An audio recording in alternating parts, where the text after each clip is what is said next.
오늘 말씀은 신앙의 경주자라고 하는 제목으로 말씀을 선포하고자 합니다.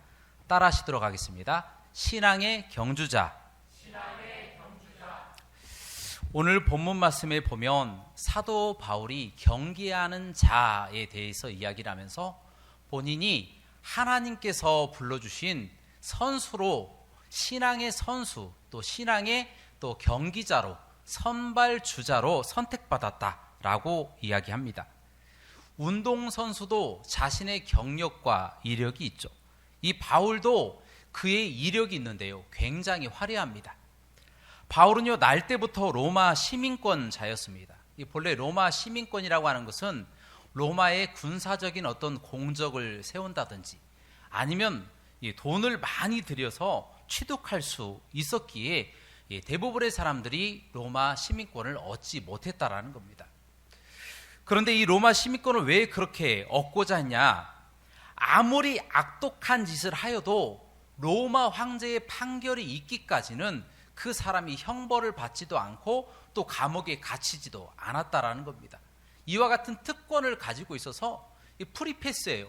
어느 나라를 가든지 로마 시민권만 있으면 왕노릇 하듯이 그렇게 다닐 수가 있었다라는 겁니다. 그래서 사람들이 그렇게 길을 쓰고 로마 시민권을 얻고자 했는데요, 이 바울은 날 때부터 로마 시민권자입니다. 대단한 집안의 사람인 거죠. 또한 바울은 베냐민 지파 사람이고 길리기아 다소 지역에 있는 사람입니다. 베냐민 지파라고 하는 것은 왕족입니다. 왕족. 사울의 후손이죠.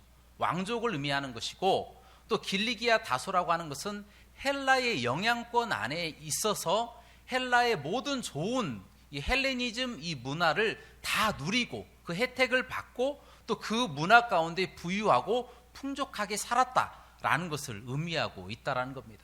또한 이 바울은요, 가말리엘 문화의 문화생이었습니다. 그것도 굉장히 똑똑해서 가말리엘의 수제자가 될 만큼 똑똑한 사람이었어요. 그래서 유대인으로서 또한 헬라인 지역 사람들에게서도 굉장히 칭송받는, 정말 유대와 헬레니즘 문화를 아우르는 굉장한 신학자 그리고 철학자, 학문의 달인이었다라는 것입니다. 그러던 그가 그리스도를 핍박하다가 다메섹 도상에서 바로 예수 그리스도를 만나게 되죠. 그러자 그의 모든 삶이 완전히 뒤바뀌어 버리게 되었습니다. 그가 가지고 있었던 모든 이력들 그리고 전적들을 다 배설물처럼 다 내려놓고 새로운 길로 들어섰다라는 겁니다. 사울이라고 하는 큰 자라고 하는 이름에서 바울이라고 하는 작은 자라고 하는 이름을 택해서 이름도 바꿔버리고 새로운 길로 들어섰다라는 겁니다. 자, 이제 그 길을 들어서고 난 이후에는 행복하고 축복의 길로 들어선 줄 알았는데 유대인들이 핍박하기 시작하는 거예요. 39대를 때리는 매를 5번이나 맞았어요. 3번이나 태장을 맞고 돌로 1번이나 맞았습니다. 3번이나 파선을 했고요, 어디를 가든지 물도 마시지 않고 밥도 먹지 않고 바울을 죽이겠다라고 하는 40명이 따라다녔어요. 테러리스트들이 40명이 따라다니면서 바울을 죽이고자 했다라는 거예요. 먹지도 못하고 자지도 못하고 마음껏 쉬지도 못하고 늘 죽음의 위협 가운데, 또 강의 위협, 동족의 위협, 여러 가지 위협 가운데 늘 처해 있으면서 불안불안한 삶을 살았던 것이 바로 바울이었다라는 것입니다. 이거 참 세상적으로 볼 때는 참으로 축복의 길이 아니었습니다. 편안하고 행복하고 즐겁고 건강하고 정말 마음이 원하는 대로 누리면서 살아가는 것, 그것이 세상 사람들이 말하고 있는 축복이 아니겠습니까? 그런데 하나님이 선택하시는 신앙의 경주자가 되자마자 이처럼 어려운 일에 처하게 되었다라는 겁니다. 그러나 중요한 것은 그의 종국에는 그가 순교했죠. 순교함으로 그의 영혼이 구원받은 거예요. 그 순교를 통해서 지금 우리가 그 복음을 선포받은 것이고 전 세계에 하나님의 복음이 선포되게 되었다라는 겁니다. 수도 없이 많은 사람들이 이 바울 한 사람의 그 신앙의 경주를 통하여 변화되었고 하나님을 알게 되었고 천국 가는 하나님의 백성이 된 줄로 믿습니다. 우리도 바울과 마찬가지입니다. 지금 우리는요, 지금 정말 황금 같은 주일 오후에 지금 잠을 자지 않고 주님의 전에 나왔어요. 참으로 복된 사람들입니다. 어떤 사람들은 산으로 가고 들로, 또 관광지로 떠나갑니다. 또 어떤 사람들은 극장에 가서 매표소에서 기다리기도 하고, 스포츠 농구나 배구를 보기 위해서 그 매표소 앞에서 기다리기도 합니다. 또 지금이 얼마나 좋은 때입니까? 밖에는 눈이 오고 바람도 불고 날씨가 춥고, 이때 무엇하면 딱 좋겠어요? 따뜻한 침대 속에 쏙 들어가서 TV를 켜고 채널을 돌리면서 내가 보고 싶은 걸 보고 있는 거, 이것만큼 좋은 게 어디 있겠습니까? 근데 그 모든 것을 다 포기하고 지금 주님의 전으로 나왔다라는 겁니다. 여러분은 그 모든 유혹을 다 이겨내고 신앙의 선수로, 신앙의 경주자로 이 자리에 있는 줄로 믿습니다. 그래서 종국에는 여러분들도 바울처럼 복을 받을 겁니다. 우리의 영혼뿐만 아니라 우리의 육체도 복을 받고요, 그리고 하나님의 나라에서 면류관을 받게 되는 것이고, 결국에는 우리의 희생과 우리의 노력, 우리의 기도를 통하여 주변의 모든 사람들이 함께 복을 받아 다 축복을 누리는 삶을 살게 될 줄로 믿습니다. 그러므로 이제 우리가 할 일은 이 트랙, 이 길을 끝까지 완주하여서 상을 받는 데까지 달려가는 것입니다. 이 길은요, 하나님이 심판자가 되십니다.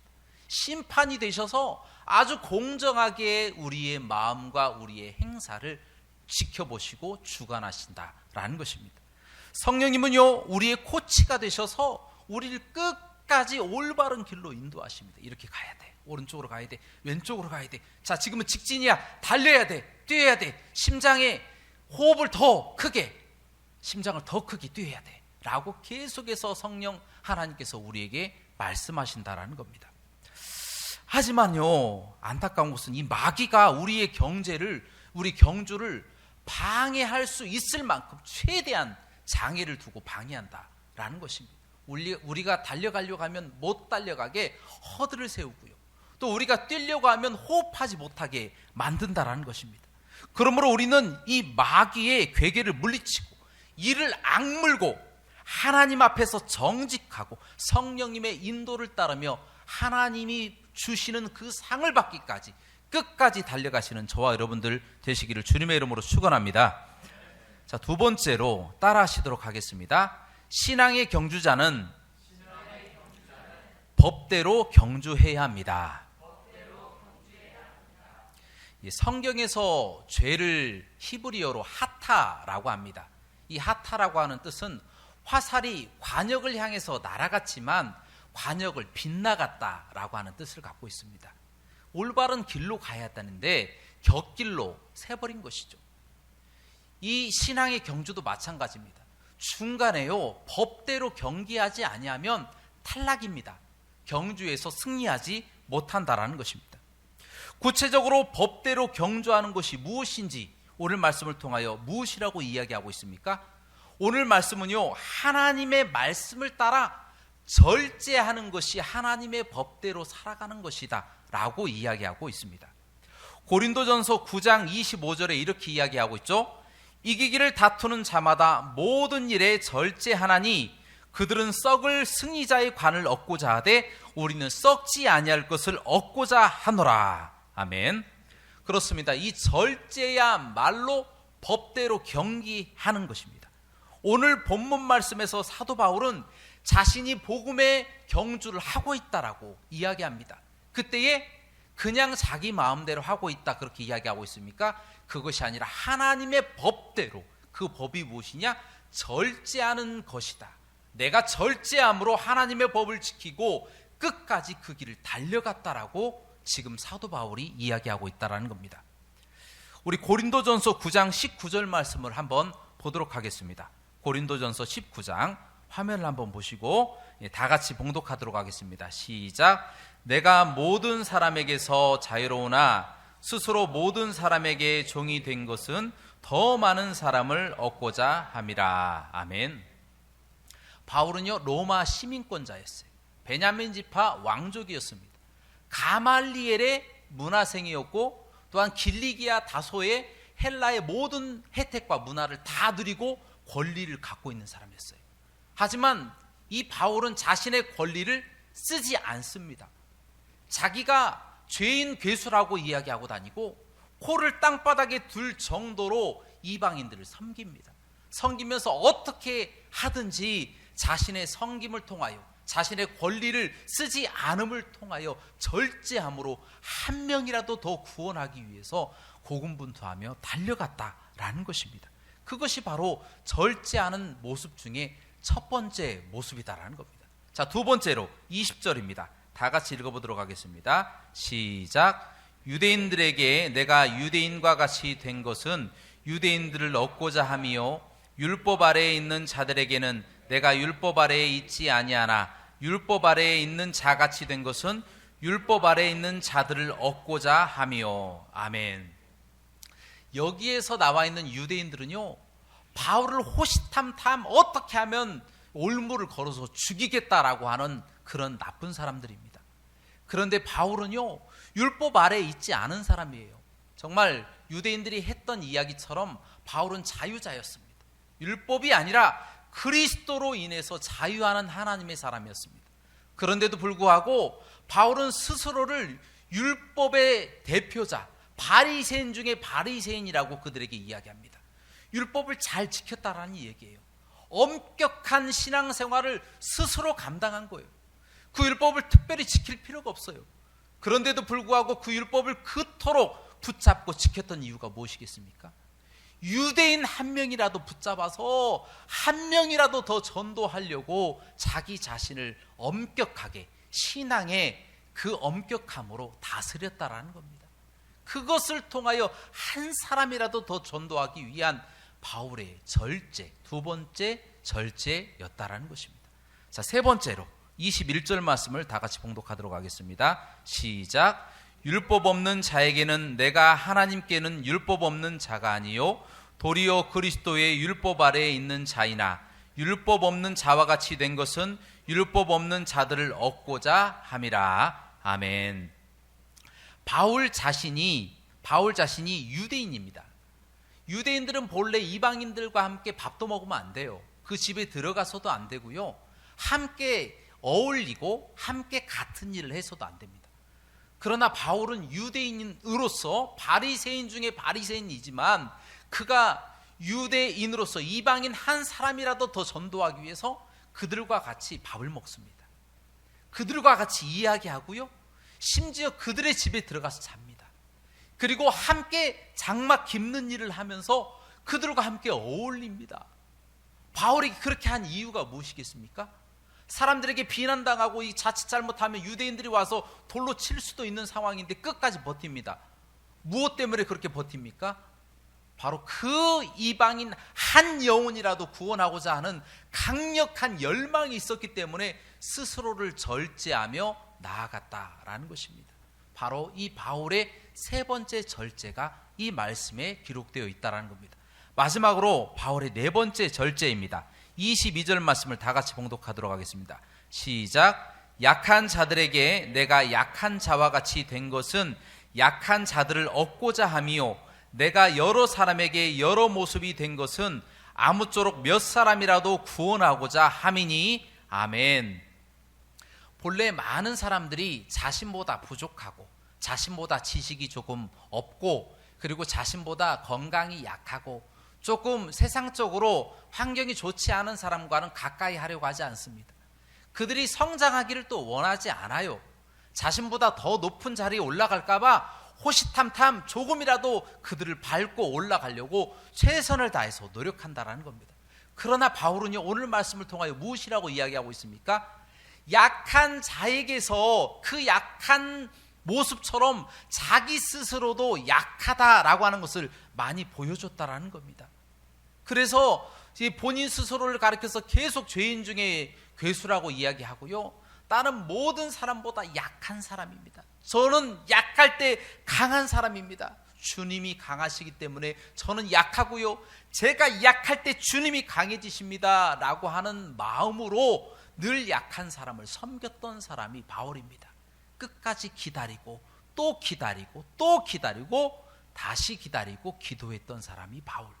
그래서 바울이 얻은 사람들이 얼마나 많습니까? 디모데라고 하는 사랑하는 아들을 얻은 거죠.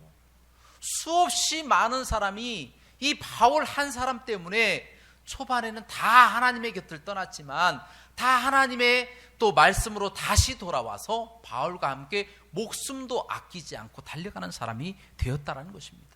사랑하는 여러분, 이 바울과 같이 희생함으로, 절제함으로 그 결과가 어떻게 나타났습니까?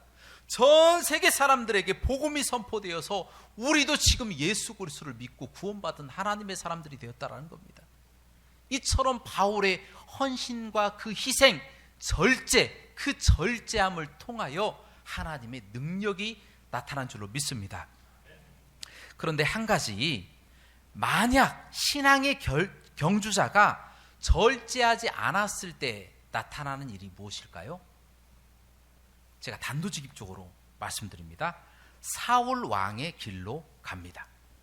여러분도 잘 아시다시피 사무엘상 12장에 보면 사울 왕이라고 하는 사람이 나와요. 그 사람이 본래 참 겸손하고 베냐민 지파 사람이지만 참 겸손하고 사람이 쑥스러움도 많이 타고 하나님께 사랑받고 기도도 많이 하고 참 하나님께서 정말 특별히 선택한 하나님의 사람입니다.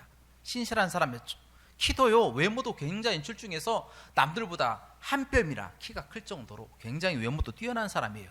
하나님께 축복을 많이 받은 사람입니다. 하지만요, 이웃의 이 블레셋 민족이 딱 쳐들어오니까 급해요. 마음이 급해서 쿵쿵쿵쿵쿵쿵 하고 심장이 막 뛰는 거예요. 어떻게 할까? 왜 기다리던 사무엘은 왜 이렇게 안 오는 거야? 왜 이렇게 안 오는 거야? 기다리다 못해가지고 그냥 자기가 제사를 드려버립니다. 제사장만이 제사를 드릴 수가 있는데 자기가 제사장의 자리에 월권에서 올라가서 자기가 그냥 제사를 드려버리는 거예요. 그리고 하나님께서 아말렉 민족을 진멸하라, 남녀노소 할 것 없이 다 진멸하라 라고 말씀하셨거든요. 그런데 사울왕이 그 명령을 어기고 가자마자 이 아각이라고 하는 아말렉 왕하고 화친을 맺습니다. 화친을 맺어서 심지어 그를 향해서 나의 형제다 라고 이야기하고 같이 수레에 타고 같이 가면서 환호하는 거예요. 사람들이 박수치고 난리가 난 거죠. 그리고 하나님이 이 짐승이나 이 모든 것들도 다 없애라고 했는데 좋은 것들을 다 몰래 숨겨가지고 온 겁니다. 하나님이 하지 말라고 하는 일들을 다 해버린 거예요. 여러분, 결국 그 죄의 대가로 어떻게 됐습니까? 사울과 그 가족이 정말 비참한 최후를 맞이하게 되었다라는 것입니다. 한때의 그 두려운 상황 때문에 그것을 극복하지 못하고 그것을 절제하지 못하고 자기의 생각대로 하나님의 말씀을 어기고 나갔다가 결국에 그 가족과 그가 풍비박산나고 그의 위가, 그의 자리가 다른 사람에게 넘어가 버리고 말았다라는 것입니다. 이처럼 절제가 매우 중요하다는 겁니다. 그리고요, 한 가지 더 중요한 것은 이 절제하지 못하게 만드는 것이 있는데 그것을 분명히 알아야 된다는 겁니다. 이 절제하지 못하는 마음은 어디에서 오는지를 알아야 되는데 그것은 바로 나쁜 습관에서 온다라는 겁니다. 나쁜 습관. 한 스승이 제자에게 한 나무를 가리키면서 너 이 작은 나무를 한번 뽑아봐라 라고 이야기하니까 이 제자가 별일 아닌 것 같으니까 얼른 가서 뽑아버린 거예요. 뭐 별 작은 나무니까. 그래서 이 스승이 다시 이 제자를 불러서 조금 더 큰 나무를 가리키면서 한번 뽑아봐라 했더니 정말 끙끙대면서 겨우 막 삽으로 파고 그래서 뽑은 거예요. 그런데 스승이 다시 이제는 정말 큰 나무를 가리키면서 그 나무를 뽑아봐라 했더니 스승의 명령이니까 이제 뽑는 신용을 하는 거죠. 삽으로 파고 도끼로 막 치려고 하고 아무리 흔들어도 그 나무가 꿈쩍도 하지 않았다라는 겁니다. 그제서야 스승이 그 제자에게 이야기하기를 나쁜 습관이 바로 이와 같다라고 이야기했다라는 겁니다. 나쁜 습관이 깊지 않았을 때는 뽑아내기가 쉽지만 나중에 자신의 힘으로 뽑아내지 못하는 큰 나무가 되어버릴 수가 있다라고 경고했다라는 겁니다. 사랑하는 여러분, 현재도 많은 성도님들이 절제하지 않는 것, 하나님의 말씀대로 살아가지 않는 것을 너무 쉽게 생각합니다. 그러나 그것을 반복하다 보면 습관이 되는 것을 모르고 있는 거예요. 스스로 절제하지 못하는 단계가 되어서 뽑아내고 싶어도 뽑아내지 못하는 단계까지 이르게 되어진다는 겁니다. 결국 절제치 못한 이 사호랑의 길을 갈 수도 있다는 겁니다. 그러므로 우리는 이 바울처럼 절제함으로 신실하게 이 신앙의 경주를 끝까지 완주하시는 저와 여러분들 되시기를 주님의 이름으로 축원합니다. 마지막으로 세 번째입니다. 따라 하시도록 하겠습니다. 면류관은 끝까지 달려간 자에게 주시는 것이다. 아멘. 이 마라톤이라고 하는 경기는 42.195km를 달려가는 매우 고된 경기입니다. 그래서 너무 고된 경기고 또 인간의 한계, 인간의 정말 능력을 시험하는 할 정도의 경기이기 때문에 이 참여하는 이 자체만으로도 존경을 받는 경기가 바로 마라톤입니다. 그런 선수들이죠. 그런데요, 등수와는 상관없이 끝까지 완주하는 자는요, 마라톤에서 박수를 받아요. 하지만 중도에 탈락된 사람들은 어떻게 합니까? 박수도 없어요. 그냥 중간에 탈락돼서 그냥 차 타고 돌아오는 겁니다. 이와 마찬가지로 신앙의 경주도 그렇습니다. 끝까지 완주하지 않으면 상이 주어지지 않는다라는 겁니다. 디모데전서 1장 19절 말씀에 안타까운 내용이 나옵니다. 바로 후메네오라고 하는 사람과 알렉산더라고 하는 사람이 나오는데 이 사람들이 믿음에서 파선했다라고 기록되어 있습니다. 또 그 후에 데마라고 하는 사람이 나오는데 이 데마는요, 세상을 좋아해서 세상으로 가버렸다라고 기록되어 있습니다. 알렉산더나 후메네오나 데마처럼 세상을 사랑해서 세상으로 달려가버리고 끝까지 신앙의 경주를 하지 못하고 중간에 파선해버린다면 박수는커녕 하나님의 심판만 존재할 수밖에 없다라는 겁니다. 그러므로 우리는 힘들어도요, 괴로워도요, 세상에 어떠한 비난이 우리를 정말 몰아치고 괴롭힌다고 할지라도 그것을 주의 말씀을 붙잡고 신앙의 인도하심 따라서 끝까지 순종하시는 저와 여러분들 되시기를 주님의 이름으로 축원합니다. 마지막으로 이야기 하나 하고 말씀을 마치고자 합니다. 2004년도에 아테네 올림픽에 최민호라고 하는 선수가 있었습니다. 그가 본래는 굉장히 잘했던 사람인데 그 사람이 아테네 올림픽 때 결승 진출에 실패했습니다. 그 이유가 체중 감량에 실패해서 이기지 못했다라는 겁니다.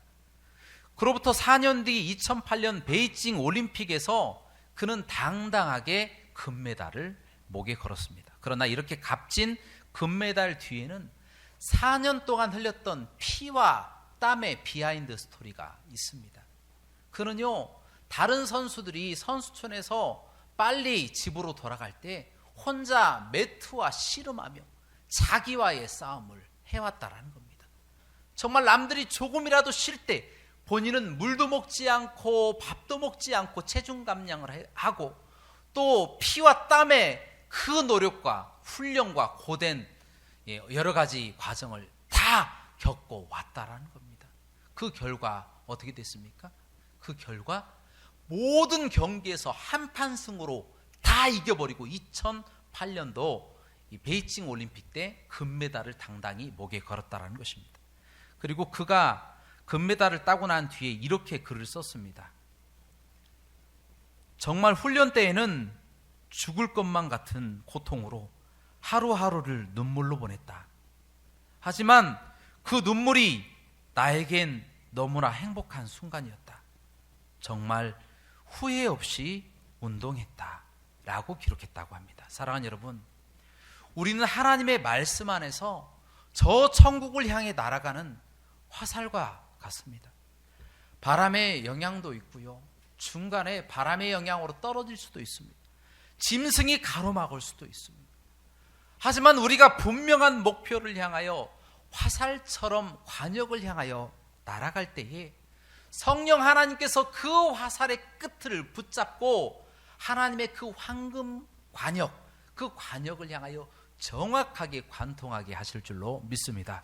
그러므로 우리는 경기장에서 향방 없는 것처럼 이리저리 향하는 자들이 아니라 삶의 목적과 이유 되시는 하나님을 위하여 끝까지 달려가요. 고군분투하며 피와 땀을 흘리며 신앙의 경주를 하여서 신앙의 완주를 통하여 모두 다 하나님께 칭찬받으시고 다 면류관 받으시는 하나님의 권속들 되시기를 주님의 이름으로 축원합니다. 함께 기도하시겠습니다.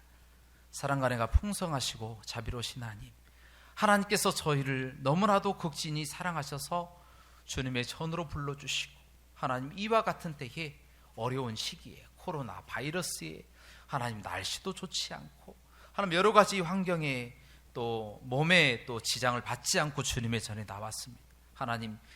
하나님께서 신앙의 경주자들을 축복하시고 하나님 이 마음을 기쁘게 받아주셔서 하나님께서 만배나 갚아 주시옵소서. 모든 영광 하나님께 돌리기를 원하며 예수 그리스도 이름으로 간절히 기도합나이다. 아멘.